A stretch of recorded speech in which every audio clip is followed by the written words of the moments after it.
Hello fellow nerds, this is John and I am a nerd that knits. It's what sucks about learning how to knit. I think the first one, a lot of people would be like, oh, maybe that makes sense, is cost. It makes a big difference with what materials you're using. And then there's also how much those skeins are. With sweaters, depending on the pattern, sometimes you need 8 skeins, and I'm not exaggerating.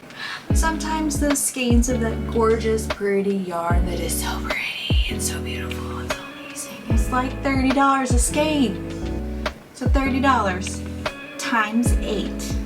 And then all your other materials. The cost is staggering. Number 2. This one annoys the crap out of me. Hey, can you knit something for me?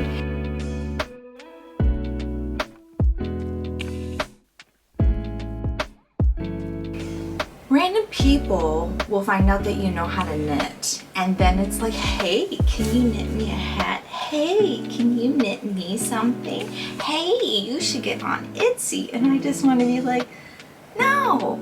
Here's what I will do. I will teach you how to knit so you can make all this cool stuff for yourself. And I will tell you, you might give that person something. You might be like, oh, I'll knit something for you, and then find it on their floor, or they lost it, and your heart will sink, and you will soon realize what we in the knitting community call people that are knit worthy.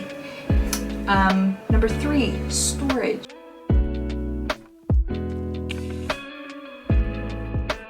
If you happen to have a big yarn cache, you're gonna need to find a place to put it. I mean, I know some people that like hide their yarn in their like car trunk, whether they're hiding it from their spouse or they just have nowhere to put it.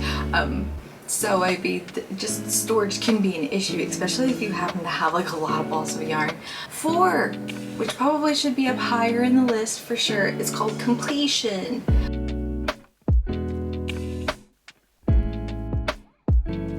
You can have all the motivation in the world to make a sweater or a dress or a pair of socks, but you have to complete it. For people that knit socks, we call it the one sock syndrome, where you'll finish one sock and you'll be done. You're like, I'm totally spent. I'm done. And then you won't finish that second sock. It's the second sock syndrome. Like you need to finish in order to get a pair of socks. Or you could just wear your mixed match socks, and that's fine too. But completion is big because, you know, that you could have like numerous unfinished projects, or WIPs, which is work in progress that we refer to in our community, and you know, you just have to finish them, and that's hard. That's the sucky part about knitting. It's kind of like, ooh, something new, something pretty, ooh, I like the design, ooh, my attention has been completely diverted. So I get bored easily. I do happen to have a lot of WIPs lying around the house, but you also have to keep being organized and, you know where your patterns are and know where your notes are. So there's a lot of kind of like organization that comes with all these, you know, unfinished projects. So that's kind of a downside, which leads me into the final one, and it is learning all the skills.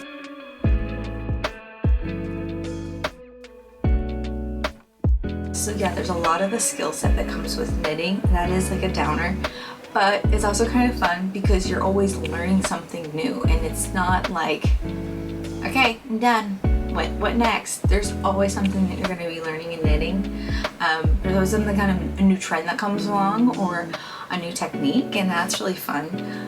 Another thing that's a huge downer a lot of people don't know, and maybe we've been just trying to keep secrets from them, is the pre-work. There's something called getting a gauge and finding the right needle size for the project and making sure your yarn works for the project. It's a lot of pre-work before you can actually start knitting something. A lot of knitters in the beginning will be like, why do I have to knit up a swatch? And if you don't know what swatches or finding the gauge in a knitting project. There are tons of videos out there. I went from like not worrying about gauge to I'm completely worried about gauge. Always wash my swatches. I always make sure they dry, and yeah, so gauge is a big deal. So those are what I would say all the negatives about learning how to knit. I guess maybe the final up would be is that some people do kind of have a negative association with knitting, which is kind of strange. We do get called grandmas quite a bit. I once had a guy friend that taught him how to knit. Sometimes people might be like, oh, you're a guy and you're knitting. And you need to turn that around and be like, yeah, I'm a dude. Yeah, and I could make you a sweater. I can make you some socks. So stop being so condescending and rude and judgmental. But, you know, it just depends on how you want to like bring that to people's attention. So those are my reasons of why it might suck when you learn how to knit. And I think another one that kind of is not so fun is there's a hump. There's a learning hump with any skill though, with any hobby. And that's just a hump that you will get over once you learn more skills and once you get more comfortable. So thank you. I hope you liked this video. So like, comment, and subscribe.